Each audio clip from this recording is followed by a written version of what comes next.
رجب کے کنڈے۔ رجب کے کنڈے کے بارے میں عام طور پر لوگ یہ کہتے ہیں اہل السنہ کہ اہل تشیع نے ایجاد کیے ہیں اور حضرت معاویہ رضی اللہ عنہ کا یوم انتقال ہے، تو انہوں نے پردے میں اس خوشی کے اظہار کے لیے یہ کیا۔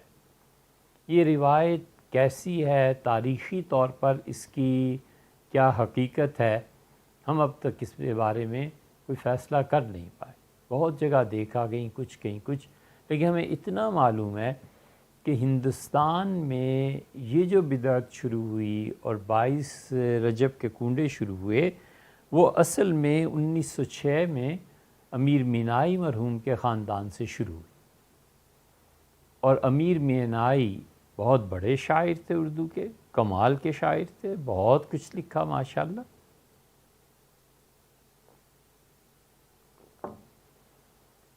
اور ریاست رامپور کے لوگوں کا حصہ تھا۔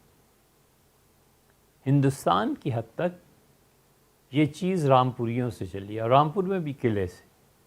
قلعے میں نواب حامد علی خان تھے، اور وہ نواب حامد علی خان رئیس رامپور ایک خاتون سے ناراض ہو گئے، دوستی تھی ناراضگی میں بدل گئی۔ خاتون بہت ذہین تھی، تو انہوں نے رامپور قلعے سے یہ شروع کیا، اور انہوں نے کہا کہ ہم نیاز دلائیں گے۔ نیاز خواتین دلاتی تھیں، اب بھی دلاتی ہیں۔ انہوں نے 22 رجب کو منتخب کیا، اور نواب حامد علی خان صاحب کو بھی دعوت ملی۔ نواب صاحب میں جو دینی رجحان اور رامپور کی عزت احترام تھا، اس وجہ سے وہ چلے گئے۔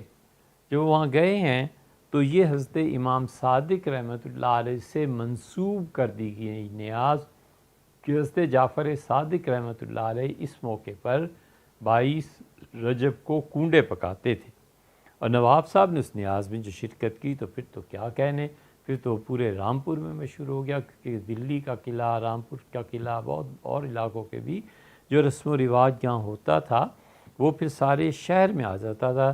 تو رامپور قلعے سے نکل کے پھر قرب و جوار کے اضلاع میں پہنچی، لوگوں نے اسے اختیار کر لیا۔ اور اس واقعے کو اگر آپ نے پڑھنا ہو تو ضیاء القادری بدایونی انہوں نے اس کو بیان کیا تھا۔ اور پھر اسی طرح ہمارے یہاں کراچی میں ایک مقالہ کسی زمانے میں غالباً 1964 میں، وہ صحیفہ اہل حدیث ایک رسالہ ہے، اس میں ہم نے یہ سب چیزیں پڑھی تھی۔